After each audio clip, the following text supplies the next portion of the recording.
Anyone who's watched a horror movie knows one thing: the characters make horrible decisions.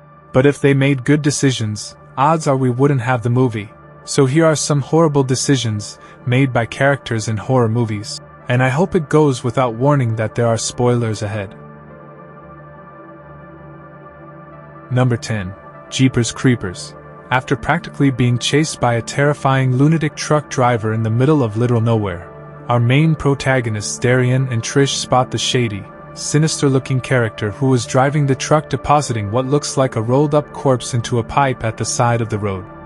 The shady-looking character then quite obviously stares them down as they drive by, knowing that they witnessed what he had just done. Having to now dispose of the witnesses, the truck driver emerges once again, ramming Gary's car off the road before continuing on down the road. Now, a normal person would just get out of there and report the incident to the first cop they encounter. However, this wouldn't be a horror movie without a horrible idea. Gary decides to go back and check out what was dumped inside the pipe instead of getting to the nearest phone and calling the police. He ends up falling inside the pipe after getting scared by a couple of rats and ultimately becomes the creeper's next target. Number 9. Drag Me to Hell. Not checking the envelope at the end of Drag Me to Hell. After Christine had seemingly gotten rid of the curse button that would send her to hell, Clay, her boyfriend, pulls out a familiar envelope containing none other than the cursed button. It turned out she had mistakenly gotten rid of Clay's envelope containing a quarter instead of the one containing the button.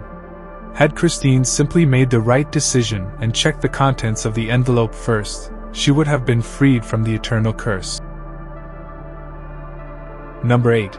I Am Legend. At the end of Robert Neville decides to sacrifice himself by putting the antidote into Anna's hand and putting her and her son into a reinforced coal shed before pulling the pin off a grenade and blowing himself up along with the rampaging Dark Seekers. What he could have done differently, though, was just lob the grenade at them and get into the shaft, since it can obviously fit another person, and it would only take 2 steps for Robert to get inside. Number 7. Helen's death. I know what you did last summer. While on the run for her life from a crazed hook-wielding killer, Helen finds herself only a few feet away from freedom, where a marching band and onlookers are seen walking by. But Helen's pointless and foolish decision to turn around and look behind her at the last possible moment instead of running into the crowd of people is nothing short of moronic. Thus, it leads to a death that could have been easily avoided. Number 6. The hand trap Saw to Addison's death is one of the most easily avoided in the entire Saw series. Inside of a glass box with 2 holes in it as an antidote, if Addison were to walk to the other side of the box, she would have seen a lock with a key sticking out of it, which in turn would have unlocked the box and allowed her to access the antidote without harm. However, she makes the rash decision to put both of her hands inside the holes, getting herself caught in the blades fitted in the holes. Number 5. Not closing the beach in Jaws. After hearing the news of a giant great white shark on the loose near the shore, Mayor Vaughn refuses to close the local beach and safeguard his citizens, deciding tourism income is more important than the actual safety of those tourists. Mayor Vaughn soon learns of the consequences for his greedy mistake. Number 4. The Purge. Letting somebody into the house and leaving the safe room. There were so many horrible decisions made in this movie that it would be hard not to include more than one. Firstly, one of, if not the biggest one, was when the son, Charlie, decided to disarm the house security system to allow a stranger into his home on the night of the purge, when any stranger can rob you, hurt you, or kill you and your entire family and get away with it. Not to mention, this man is also being chased by purgers. This idiotic decision, of course, would lead to everything afterward in the movie, including the death of Charlie's own father. Another ridiculous decision in the movie was the choice of the entire family to leave the safe room while their house is under attack.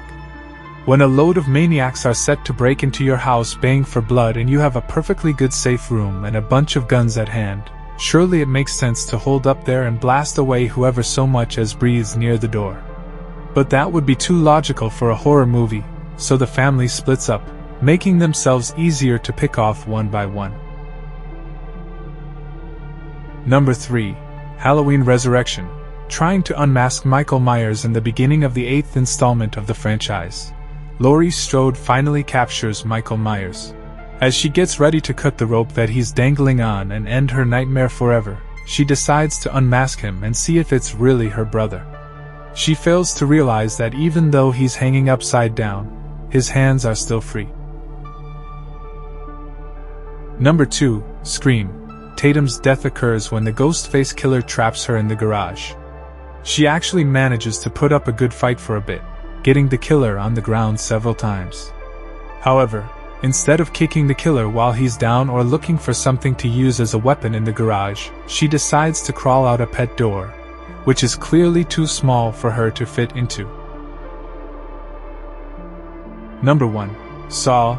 The foot amputation scene occurs after being unable to reach the phone with his arm. Dr. Gordon decides his only choice was to sever his foot. He could have used the saw to grab it.